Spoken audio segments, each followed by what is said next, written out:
గ్రాముల బంగారాన్ని విడిపించి ఆ రోజు ఆన్లైన్ రేటుకే మేము కొంటాం. Sharma gold company. నమస్కారం, నేను గీతాంజలి.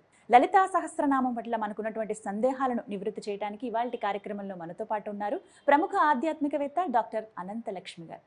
అమ్మ నమస్కారం అండి. పేరు జయలక్ష్మి.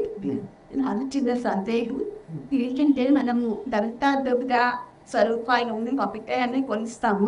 ఇప్పుడు వచ్చినప్పుడు ఎక్కువగా దుర్గాదేవికి అష్టమి నవమి చాలా విశేషమైన రోజులు, అట్లాగే చతుర్దశి కూడా అంటాం మనం. ఆ రోజుల్లో ఎక్కువగా చదివితే ఎక్కువ ఫలితం వస్తుందంటారు.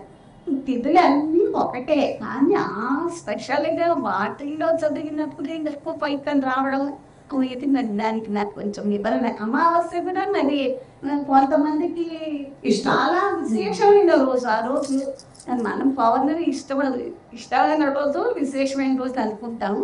మరి అమావాస్య మరి చెన్నైలో వాళ్ళందరికీ మాకు చాలా గొప్పగా చేసుకుంటారు. గొప్పగా ఆ రోజుని పండగలాగా చేసుకుంటారు. మనం మాత్రం ఇది చేసుకోలేకపోతున్నాం. కనుక అమ్మ, ఇప్పుడు మిమ్మల్ని మామూలుగా రోజు ఫోన్ చేసి ఎట్లా ఉన్నారు అని అడిగినా అడగకపోయినా మీ పుట్టినరోజు నడిచేస్తే సంతోషిస్తారా లేదా?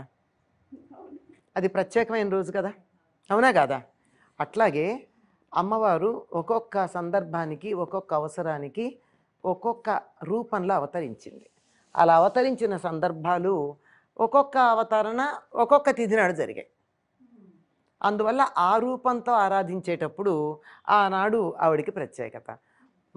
ప్రత్యేకంగా అష్టమి అమ్మవారికి చాలా ప్రీతిపాత్రమైనటువంటి తిథిగా చెప్తారు. ఎందుకంటే ప్రతి అష్టమి, సంవత్సరంలో ఉండేటటువంటి 24 అష్టములు కూడా ఏదో ఒక రూపంలో అమ్మవారు ఆవిర్భవించింది. భవాన్యష్టమి, దుర్గాష్టమి, ఇలా చూడండి, మొత్తం 24 అష్టములకి అమ్మవారు ఒక్కొక్క రూపంలో అవతరించింది. అంచేత ప్రతి అష్టమి చాలా విశేషమైనటువంటిది. దీనికి సంబంధించి మేనాదేవి అంటే హిమవంతుని యొక్క భార్య.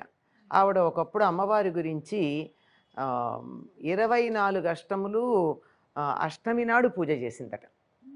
24 అష్టములు చేసి ప్రతిరోజు ఆ పూజ చేసిన రోజునేవో ఆవిడ నియమాలు ఏవో పాటించింది. అష్టమి పూజా విధానం. ఆ ముత్తైదువులకి తాంబూలం ఇచ్చుకుందిట. అమ్మవారు చాలా సంతోషించి, ఏం కావాలి నీకు వరం అని అడిగిందిట. అమ్మ, నువ్వు మా ఇంట్లో చంటి పిల్లలాగా ఉండవా, నీ కూతురులాగా మా ఇంట్లో పుట్టవా అని అడిగిందిట.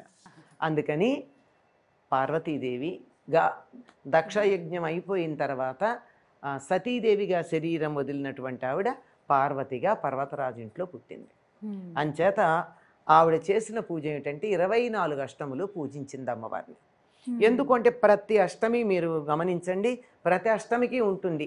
ఈ దుర్గాష్టమి, భవాన్యష్టమి, ఇంకా పేర్లు ఉన్నాయి. ఆ వరుసగా అష్టములన్నీ కూడా ఏదో ఒక రూపంలో అమ్మవారు ఆవిర్భవించినటువంటిది అష్టమి నాడు. మాట కూడా అన్నారు, తమిళనాడు అక్కడ ఆచారం చూసుకుంటే ఎక్కువగా అమావాస్య రోజులు వారు వివిధ పూజలు చేయటంగా నవ్వు చేస్తారు. మనం పౌర్ణమి చాలా శుభసూచకంగా భావిస్తాము. ఈ వ్యత్యాసాన్ని ఏ విధంగా చూడాలంటారు? ఎందుకు అంటేనమ్మా, వాళ్ళ లెక్క ప్రకారం అమావాస్య మర్నాటి నుంచి శుక్లపక్షం మొదలవుతుంది. ఎదుగుతున్నాడు చంద్రుడు, అందుకని వాళ్ళు ఎదుగుదలను ఆరాధించారు. మనం అప్పుడే పూర్తిగా వచ్చినటువంటి ఎదిగిపోయిన తర్వాత ఉన్న చంద్రుడిని ఆరాధించటం మనం అనుకుంటున్నాం. ఈ రెండిటికి ఉన్నటువంటి తేడా. అంతకన్నా ఇంకేం లేదు. నిజం చెప్పాలంటే అన్ని తిథులు పవిత్రమైనవి, అన్నీ సరైనవి. అయితే కొన్ని తిథులు కొన్ని కార్యక్రమాలకు బాగుంటాయి. ఇది మనకి బాగా అర్థం కావాలంటే ఏం చెప్తామంటే, ఏదైనా ధ్యానం అది పొద్దున బాగుంటుంది, భోజనం పొద్దున బాగుంటుంది. మిట్ట మధ్యాహ్నం ఏం చేస్తాం, బయటికి వెళ్ళే పనులు ఉంటే ఎప్పుడు చేయాలి? మొక్కలకి నీళ్ళు ఎప్పుడు పోస్తాం? సాయంత్రం పోస్తాం. పూలు ఎప్పుడు కోస్తాం? ఉదయం కోస్తాం.